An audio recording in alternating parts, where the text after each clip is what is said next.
Assalamualaikum warahmatullahi wabarakatuh. Waalaikumsalam. Innal hamdalillah nahmaduhu wa nasta'inuhu wa nastaghfiruh wa na'udzu billahi min syururi anfusina wa min sayyiati a'malina may yahdihillahu fala mudhillalah wa may yudhlilhu fala hadiyalah. Allahumma shalli wa sallim ala sayyidil bariyah wa ala alihi wa ashabihi ila yaumil qiyamah, amma ba'd. Pemirsa yang budiman dimanapun Anda berada, berjumpa lagi bersama kami di program unggulan bulan penuh berkah Ramadan Menyapa.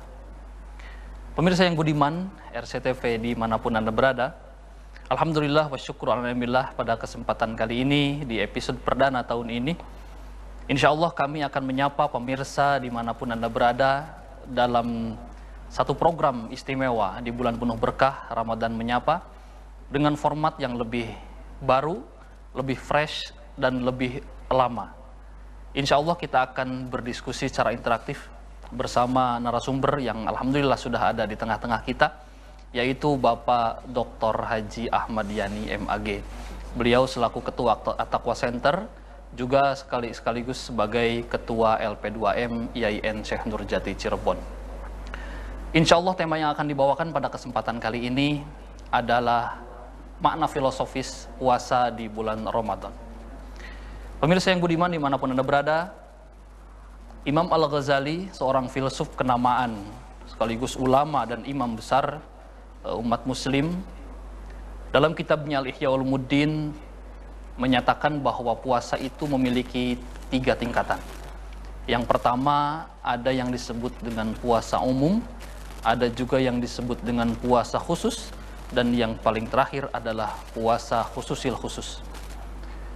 Dalam tema memaknai puasa secara filosofis di bulan Ramadan yang karim ini, insya Allah akan kita kupas tuntas bagaimana kita memaknai puasa secara filosofis, bagaimana kita memaknai bulan Ramadan secara filosofis.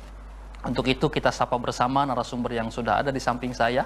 Assalamualaikum Kang Yani. Waalaikumsalam warahmatullahi wabarakatuh, Kang Dewi. Alhamdulillah kita dapat menyapa kembali pemirsa yang budiman RCTV dimanapun berada dalam tajuk Ramadan Menyapa. Insya Allah dalam episode perdana ini kita akan mengupas tuntas mengenai bagaimana makna filosofis puasa di bulan Ramadan, makna puasa itu sendiri, kemudian makna bulan Ramadan.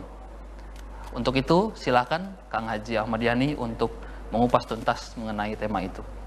Baik, makasih Kang Dewi. Assalamualaikum warahmatullahi wabarakatuh. Waalaikumsalam. Alhamdulillahi wa kafa. Wassalatu wassalamu ala rasulihil mustafa wa ala alihi wa ashabihi wa man ihtada. Subhanaka la ilma lana illa ma 'allamtana innaka antal alimul hakim. Wa qala Allah ta'ala fi kitabihil karim, A'udzu billahi as-sami'il 'alim minasy syaithanir rajim. Bismillahirrahmanirrahim. Ya ayyuhalladzina amanu kutiba 'alaikumus shiyamu kama kutiba 'alal ladzina min qablikum la'allakum tattaqun. Shadaqallahul 'adzim. Pemirsa RCTP yang budiman dimanapun berada, alhamdulillah kita bersyukur kehadirat Allah Subhanahu wa taala telah dipertemukan kembali dalam program spesial dari LP2M IAIN Syekh Nurjati Cirebon, program Ramadan Menyapa, program Ramadan yang dikemas sedemikian rupa untuk menyajikan berbagai tema yang variatif. Karena itu mudah-mudahan sajian ini Kang Debi bisa menjadi tarbiyah ruhiyah dan menjadikan sekaligus Ramadan sebagai bulan madrasah. Salawat dan salam semoga tetap tercurah kepada junjungan alam Nabi Agung Nabi Muhammad sallallahu alaihi wasallam, pada keluarganya, sahabatnya, dan para tabi'ut tabi'in, para pengikutnya. Mudah-mudahan kita semua pemirsa termasuk umat yang selalu melaksanakan sunnah-sunnahnya hingga akhir zaman. Amin. Pemirsa RCTP yang budiman, berbicara tentang makna filosofis puasa Ramadan, kita tidak bisa melepaskan diri dari makna puasa itu sendiri. Secara bahasa atau loghah, puasa adalah al-imsak, menahan. Apapun bentuk menahan diri, tidak makan, tidak minum, atau menahan pembicaraan, menahan dari marah-marah, itu bisa dikatakan puasa, Kang Dewi, secara bahasa. Tetapi kita lihat pula makna puasa menurut istilah syariat agama Islam. Al-imsaku anil akli wasyurbi wal jima'i awil mubtilati min tulu'il fajri ila ghurbi syams. Bahwa puasa adalah menghindarkan diri atau menahan diri dari tidak makan, tidak minum, berhubungan intim suami istri, dan semua yang membatalkan. Jadi terbit fajar siddiq hingga terbenam matahari. Inilah definisi atau batasan makna puasa kalau ditinjau dari ilmu syariat agama Islam.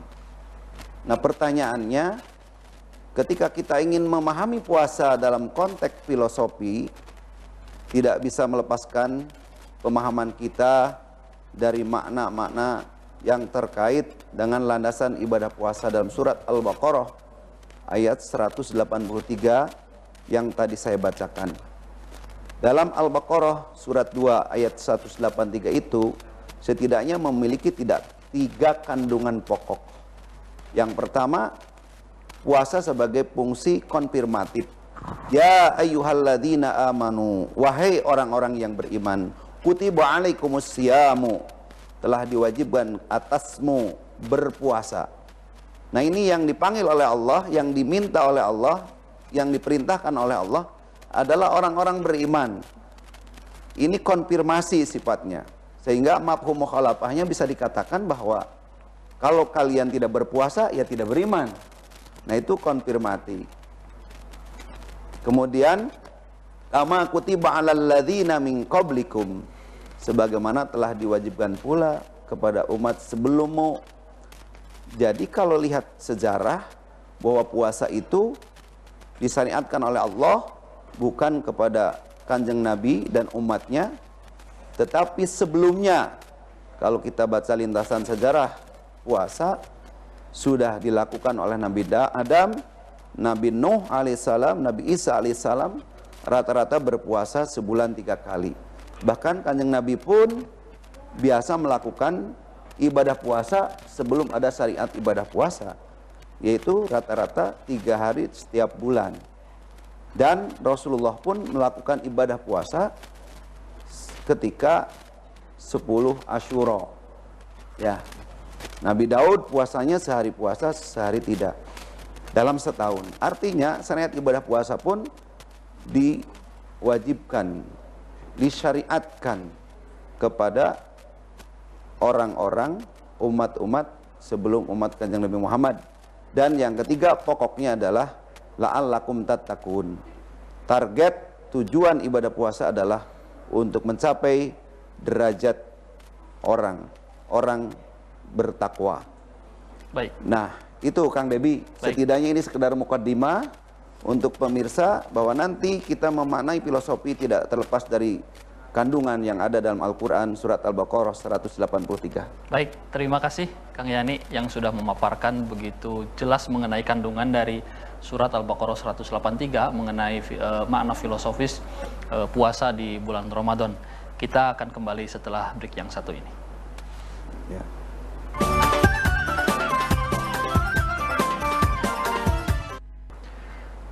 Pemirsa RCTV yang budiman dimanapun Anda berada, kembali lagi bersama kami di program unggulan di bulan penuh berkah Ramadan Menyapa.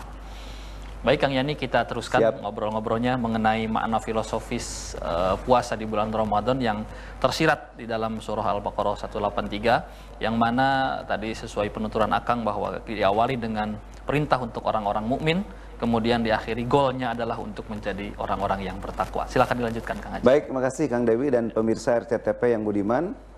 Dari 3 kandungan dalam surah 2 Al-Baqarah 183 tentang perintah puasa itu, kita bisa membuat analogi. Jangankan kita sebagai manusia dan orang muslim yang Allah syariatkan untuk beribadah puasa, kita lihat binatang pun melakukan puasa. Seperti bagaimana ayam ketika mengerami telur itu terjadi proses puasa. Kemudian untuk mempertahankan restrukturisasi kulit dari seekor ular, itu juga melakukan puasa. Bahkan ulat-ulat sebelum bermetamorfosis menjadi kupu-kupu itu juga berpuasa. Intinya dari analogi itu adalah mereka berfungsi melakukan puasa untuk mereka survive, bertahan, menjaga kelangsungan hidup. Kalau hewan saja punya sistem puasa untuk menjaga kelangsungan hidup, apalagi manusia. Nah ini Kang Dewi. Jadi ketika manusia pun disyariatkan untuk menjalankan ibadah puasa, spesial lagi untuk umat Islam, pasti bukan sekedar untuk survive, tetapi memiliki makna yang lebih mendalam. Saya akan melihat ibadah puasa menurut Rashid Ridho, ya. Ini seorang pembaharu yang terkenal dengan tafsir Al-Manarnya, bahwa hakikat puasa itu ada 4. Ya, yang pertama adalah tarbiyatul iradah. Puasa ini untuk mengatur keinginan. Ingin itu kalau diperturutkan dia menjadi nafsu yang tak terbatas. Bayangkan ketika manusia sudah diperbudak oleh nafsu, punya mobil 2, ingin 3, punya baju baru 2, ingin nambah, dan semuanya berpikir ingin.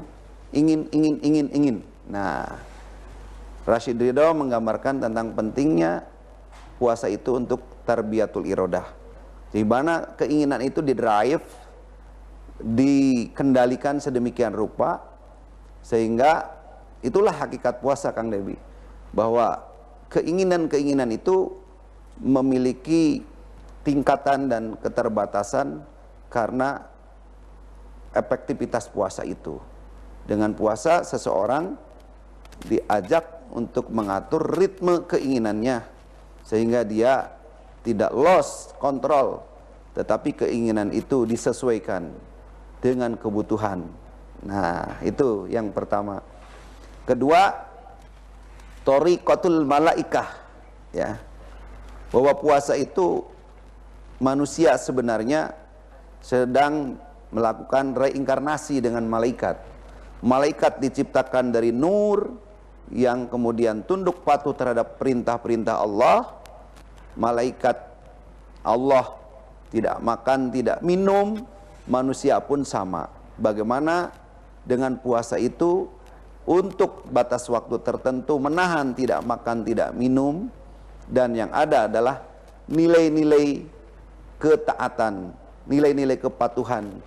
Dan karenanya puasa itu sering dikatakan bagi orang-orang yang melakukannya adalah malaikat yang sedang turun di bumi. Nah, orang-orang yang berpuasa, subhanallah pemirsa. Subhanallah. Nah, kemudian Kang Debi yang ketiga adalah tarbiyatul uluhiyah. Puasa didesain untuk mendekatkan diri seorang hamba dengan Allah Sang Pencipta. Sifat-sifat Allah kemudian kita pinjam, kita coba teladani, bahwa Allah tidak makan, tidak minum, dan kita pun tidak makan, tidak minum. Allah Maha Suci, kita selalu selama Ramadan ini membersihkan hati, menjauhkan diri dari hal-hal yang membatalkan, bukan saja secara fisik, tapi juga yang membatalkan secara psikis. Pahala-pahala yang sering tergerogoti akibat ghibah, akibat namimah, akibat yaminul ghamus, akibat fitnah, akibat berdusta, kita tahan karena kita menyadari semuanya sedang berpuasa, dan itu menunjukkan bahwa betapa dekat kita dengan sifat-sifat Allah, dan itulah tarbiyah uluhiyah. Dan kemudian yang terakhir, bahwa puasa juga mengarahkan kita untuk mampu memiliki jiwa sensitif terhadap persoalan-persoalan sosial. Puasa mengajak kita, mengajarkan manusia untuk memiliki kesamaan derajat di hadapan Allah. Si kaya, si miskin sama lapar. Kalau sholat adalah untuk meruntuhkan tingkat arogansi individu dengan rukun dan sujud, kalau haji adalah ibadah untuk memberikan sebuah kesamaan orang dalam strata sosial, maka ibadah puasa adalah bagaimana untuk memberikan latihan tingkat kepakiran dari seorang manusia, tidak lagi melihat si kaya si miskin. Dalam waktu tertentu Allah latih bahwa kita adalah memiliki derajat yang sama. Itu Kang Dewi. Pembahasan yang luar biasa ternyata, Kang. Ternyata banyak sekali makna filosofis yang terkandung di balik puasa Ramadan ya, Kang. Betul. Untuk itu kami mengundang kepada seluruh pemirsa RCTP dimanapun Anda berada untuk ikut berinteraksi bersama kami dalam acara Ramadan Menyapa ini. Dipersilahkan di 02 tampaknya, Kang. Subhanallah. Silakan Kang Debi. Dari Pak Hamdan ini. Pak Hamdan. Bagaimana kita memaknai makna bulan Ramadan di era pandemi COVID-19 ini, Kang? Ini hubungannya mungkin dengan sosial yang tadi akan bicarakan ya. Silakan, Kang. Baik. Pak Hamdan dimanapun berada ya, ini kita sudah hampir setahun lebih dan 2 kali puasa di masa pandemi. Nah, bagaimana memaknainya? Kita rasakan bahwa pandemi ini adalah wabah yang saya pandang bukan aib, yang saya pandang bukan juga sesuatu yang harus kita kemudian terperosok dalam kesedihan. Walaupun secara fakta kita telah dilululantahkan dengan wabah ini, baik secara ekonomi, bahkan secara kesehatan, bahkan secara keagamaan. Ramadan lalu masjid kosong ya. Ramadan tahun ini diperbolehkan 50%. Walaupun di desa seakan tidak ada COVID, tapi sementara ketika sudah ada kasus baru rame. Oleh karena itu Pak Hamdan, kalau saya mengajak kepada pemirsa bahwa mari kita tafakuri bahwa Ramadan di masa pandemi ini tetap harus dijadikan sebagai untuk sarana bersyukur kepada Allah. Kenapa? Syukur kita masuk kembali di bulan Ramadan. Dan ini permohonan orang-orang soleh. Lau ta'lam ummati ma fi Ramadan la tamannau an takuna sana kullaha Ramadan. Seandainya orang-orang tahu dari umatku ini, kata Nabi, maka niscaya mereka menginginkan agar sepenuhnya dalam 1 tahun ini menjadi Ramadan. Nah, kita walaupun masa pandemi berada di bulan Ramadan, maka syukur. Syukur berarti kita sehat, selamat dari pandemi. Kedua, maknai bahwa di tengah-tengah kita bersyukur dan melaksanakan puasa, ada saudara-saudara kita ini yang sedang terkonfirmasi dan terpapar. Mereka dalam kesendirian dan kesunyiannya di ruang isolasi. Mereka hanya mengandalkan tingkat imunitas dan keimanan. Maka kita harus memberikan motivasi, harus memberikan edukasi, harus memberikan nutrisi. Nah, nutrisi apa di masa pandemi? Ada nutrisi medis, serahkan kepada ahlinya. Dan yang terpenting adalah nutrisi spiritual. Nah, nutrisi spiritual ini Kang Hamdan bisa dengan memperbanyak tilawah, istighfar, sholawat, berdoa. Dan ini tepat di bulan Ramadan karena kita didorong untuk memperbanyak membaca ayat suci Al-Quran. Jadi maknanya di pandemi ini tetap adalah tingkatkan rasa syukur. Yang kedua, semakin sensitif terhadap masalah sosial, mari kita peduli kepada yang terdampak COVID-19. Dengan cara apa? Yang paling murah, mendoakan. Berikutnya memotivasi. Dan berikutnya diusahakan kalau ada, beri mereka amunisi. Amunisi ini ya vitamin, ya buah-buahan, ya suplemen, sehingga mereka bisa kembali bangkit dan tidak menyatakan bahwa dirinya itu benar-benar stres, terpojok dengan wabah ini. Tapi mereka akan bangkit semangat, karena ini adalah hanya bagian ujian yang kalau bisa lepas dari ujian ini akan menemukan kebahagiaan dan hikmah. Itu yang lebih. Baik, terima kasih, luar biasa. Jadi intinya bagaimana kita memaknai puasa di bulan Ramadan adalah dengan berempati, begitu kan? Ya, berempati. Jadi, berempati bagaimana kita merasakan begitu menderitanya seorang yang sedang terpapar, kemudian harus berjauhan dengan keluarganya. Ya. Jadi rasa empati itulah yang mestinya dapat kita tumbuhkan dalam rangka memaknai puasa di bulan Ramadan. Baik, terima kasih. Kita akan kembali setelah break yang satu ini.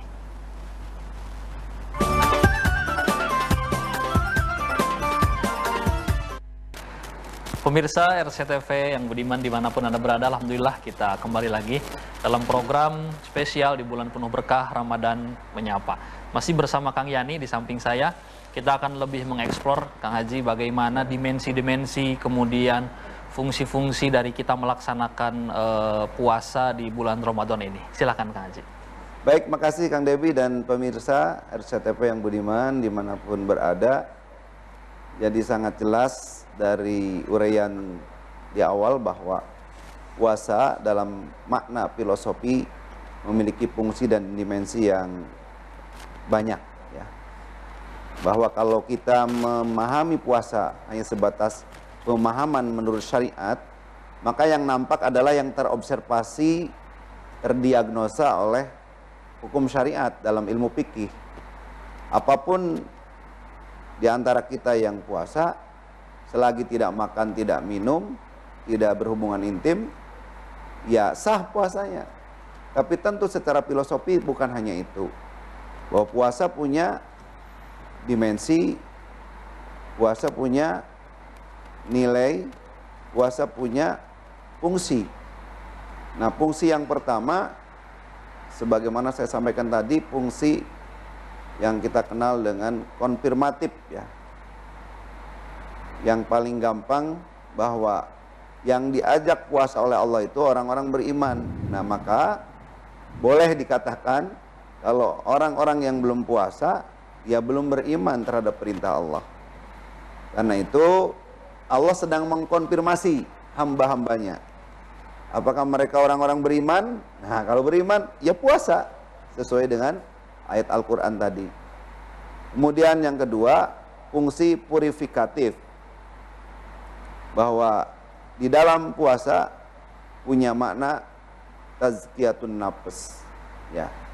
Jadi yang dibersihkan bukan hanya tadi tidak makan, tidak minum, tapi intinya bagaimana manusia bukan dipandang secara biologis semata, tapi puasa juga mengklirkan persoalan jiwa. Qad aflaha man zakkaha wa qad khaba man dassaha. Sungguh beruntung orang yang menyucikan jiwa, dan sungguh rugi orang-orang yang mengotori jiwa. Nah, ini berarti puasa bagaimana bisa mengklirkan, membersihkan apa yang menjadi nilai-nilai bahimiah kebinatangan. Apa nilai-nilai bahimiah?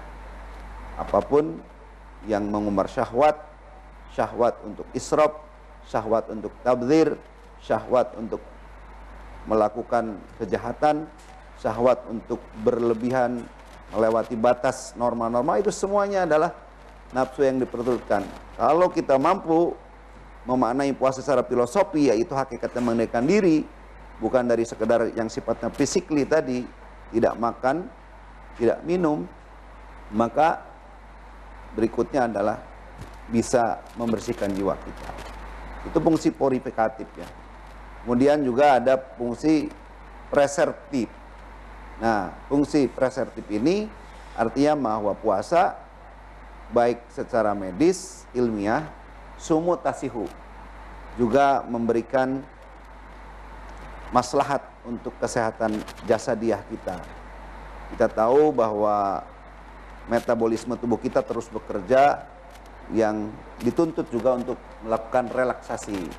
Dengan ibadah puasa ini, Kang Debi, secara teratur sebenarnya kita sedang direlaksasi, sehingga maaf, insya Allah yang kolesterol ini menurun, yang punya gula juga insya Allah gulanya menurun. Karena itu sumut tasihu, dengan puasa maka kita akan menjadi sehat. Nah, itulah beberapa fungsi puasa Sehingga dari fungsi itu kita akan punya dimensi. Dimensi yang pertama adalah dimensi ruhiyah. Dimensi ruhiyah yang sebagaimana dikaitkan dengan Rashid Ridho tadi adalah bagaimana terjadinya tazkiyatun nafas. Yang kedua adalah dimensi sosial. Dengan ibadah puasa kita punya tingkat kekritisan untuk lebih peduli. Karena tadi dengan lapar, dengan dahaga, tidak memandang persamaan perbedaan derajat si miskin si kaya, sama. Melakukan hal yang sama, tidak makan, tidak minum, tidak melakukan dan mengumbar hawa nafsunya. Maka menurut Ar-Raji, puasa itu sekaligus menghabisi dua syahwat. Syahwatul batan dan syahwatul faraj, yaitu syahwat perut dan syahwat faraj. Di Ramadan si kaya si miskin dengan uangnya si kaya tidak bisa berbuat apa-apa. Sama. Dan ini adalah melatih tingkat kepedulian kepada sesama.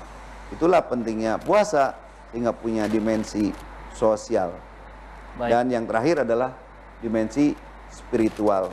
Ya, nilai ruhiyah kita menjadi lebih cerdas karena diasah untuk lebih dekat lagi kepada Allah dengan tarbiyah ruhiyah. Baik, terima kasih. Nampaknya sudah ada penanya lagi dari Ibu Dewi yang ada di Majalengka, Kang. Masya Allah. Alhamdulillah, terima kasih kepada Bapak narasumber yang sudah menyampaikan tentang makna filosofis puasa di bulan Ramadan.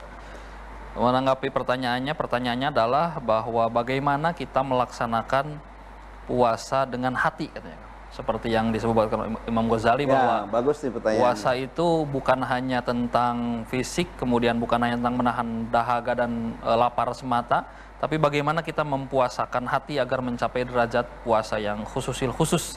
Ya. Silakan. Baik, ini sesuai dengan mukaddimah dari Kang Debi ya, pertanyaan dari Mbak Dewi Majalengka. Atur nuhun Mbak Dewi, ya, silaturahim sareng RCTP. Ya. Yang pertama, dalam kategorisasi derajat orang yang berpuasa menurut Al-Ghazali itu adalah shaumul awam, ya, puasa umum. Dan inilah yang kita tidak harapkan tadi, yaitu shaumul batan wal faraj saja. Puasa dari tidak memperturutkan persoalan perut dan juga kemaluan. Ya, semuanya bisa kalau begitu. Sehingga ini masih diberikan warning oleh Rasulullah, rubba sha'imin laisa lahu min siyamihi ilal ju'a wal atas. Banyak orang yang berpuasa, dari puasanya itu tidak mendapatkan apa-apa kecuali rasa lapar dan dahaga. Kemudian tentu kita tidak ingin puasa kita yang sebatas itu, karena tidak ada bedanya kita tadi dengan yang namanya binatang, yang namanya non-muslim juga biasa melakukan hal-hal yang sifatnya menahan tidak makan, tidak minum. Tentu kita ingin meningkatkan derajat kita. Maka kata Al-Ghazali adalah naikkan levelnya, Kang Debi ya. Itu shaumul khusus. Ibadah puasa secara khusus, bukan tidak saja menahan lapar dan dahaga, tapi ditingkatkan. Panca inderanya ikut puasa, Mbak Dewi ya. Puasa tidak melihat sesuatu yang bukan harus dilihat. Kemudian tidak mendengar sesuatu yang harusnya tidak didengar. Semua yang berlaku dari panca indera ini tidak diperuntukkan yang maksiat, tapi kita tahan ikut puasa. Dan yang inilah yang diharapkan oleh Mbak Dewi, shaumul khusus, puasa istimewa, dari sekedar tidak memakan hal-hal yang sifatnya fisik, makan, minum, dan menjaga kemaluan. Panca indera ditingkatkan adalah hatinya. Yang diingat adalah hanya untuk Allah. Istighraqul qalbi bidzikrillah, tenggelam hatinya di lautan zikir kepada Allah. Tentu kalau Al-Ghazali mencontohkan ini adalah puasa para aulia, puasa para anbiya, bahwa dari sekian waktu selama berpuasa itu dia tidak pernah lalai untuk mengingat Allah. Sepanjang dirinya menjalankan puasa, hatinya hanya terpaut untuk Allah. Bagaimana caranya? Semuanya adalah memerlukan riyadhah, latihan. Makanya instrumennya dengan memperbanyak ibadah dan beritikaf. Baik, terima kasih luar biasa. Pemirsa RCTP dimanapun Anda berada, bahwa makna di balik puasa di bulan Ramadan itu sungguh sangat luas, bahkan sampai ke aspek sosial, kemudian bagaimana kita mampu berpuasa dengan hati sehingga mampu memaknai betapa mulianya puasa di bulan Ramadan. Terima kasih Kang Yani, kita akan kembali setelah yang satu ini.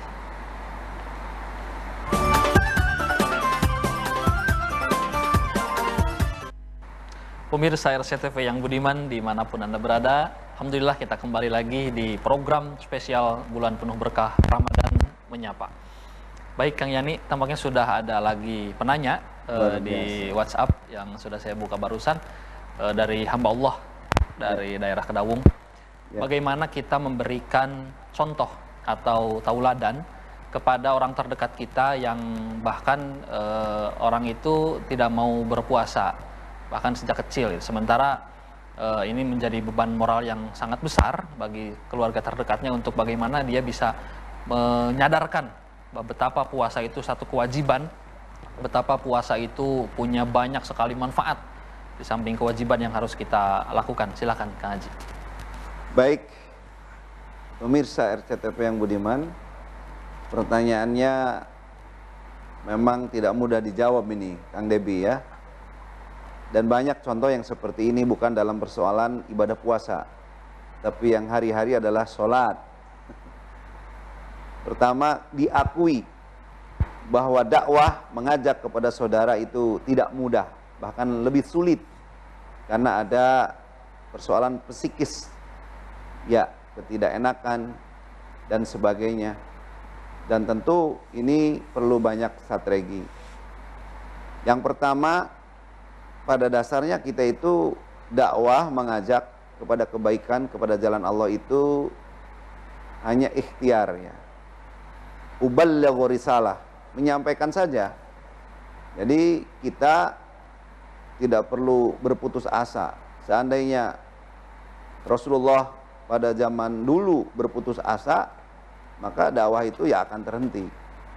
Banyak sekali dari orang-orang terdekat Rasulullah, bahkan pamannya sendiri, ya, ketika diajak belum bisa sesuai dengan harapan, maka apa yang terbaik adalah mohon kepada Allah.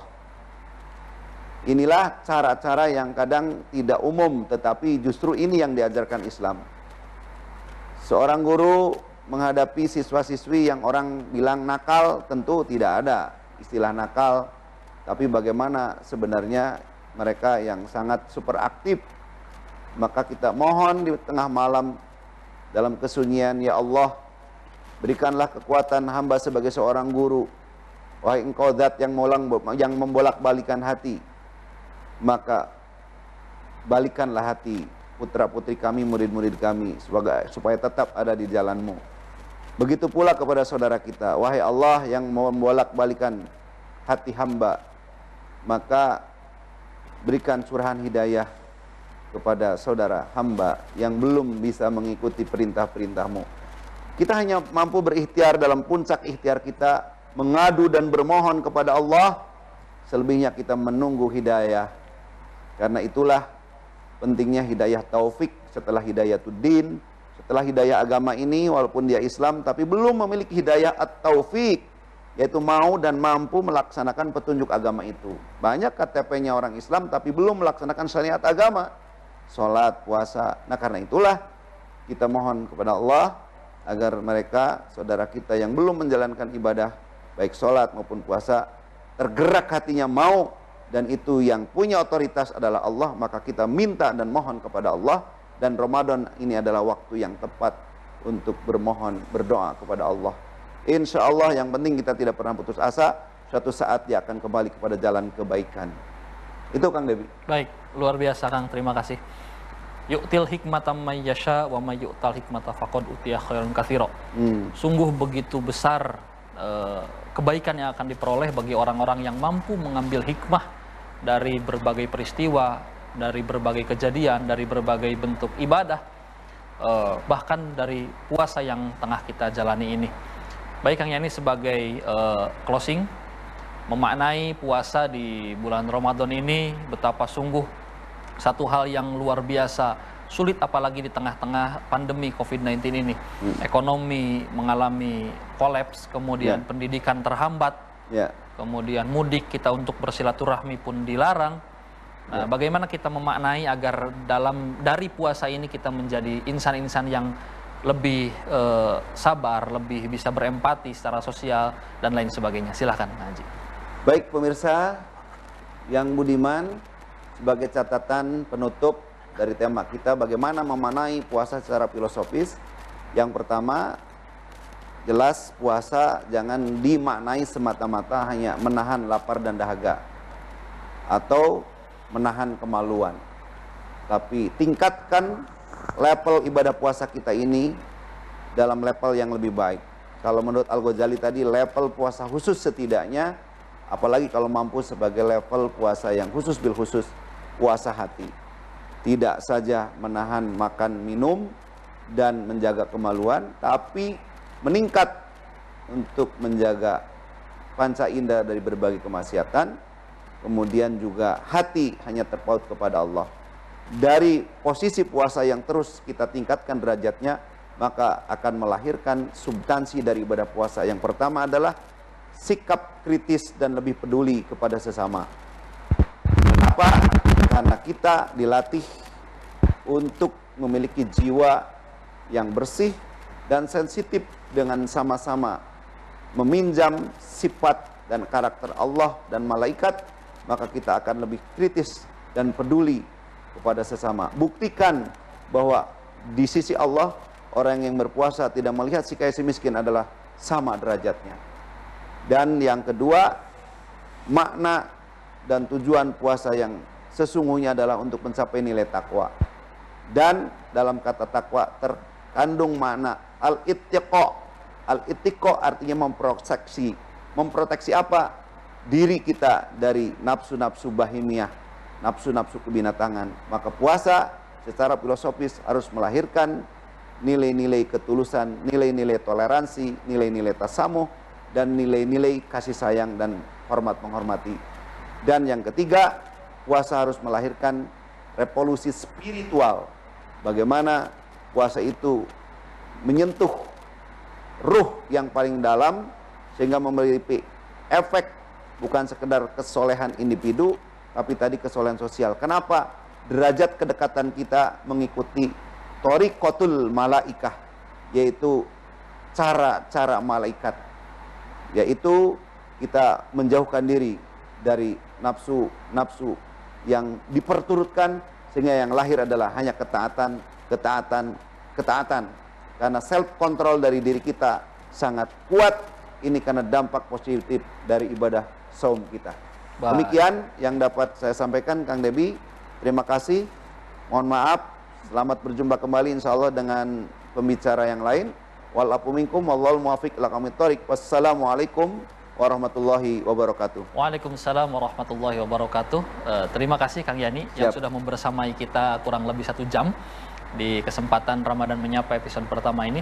Jangan lupa pemirsa RCTP yang budiman dimanapun Anda berada, insya Allah kita akan hadir setiap hari Senin dan Kamis selama bulan Ramadan di tahun ini.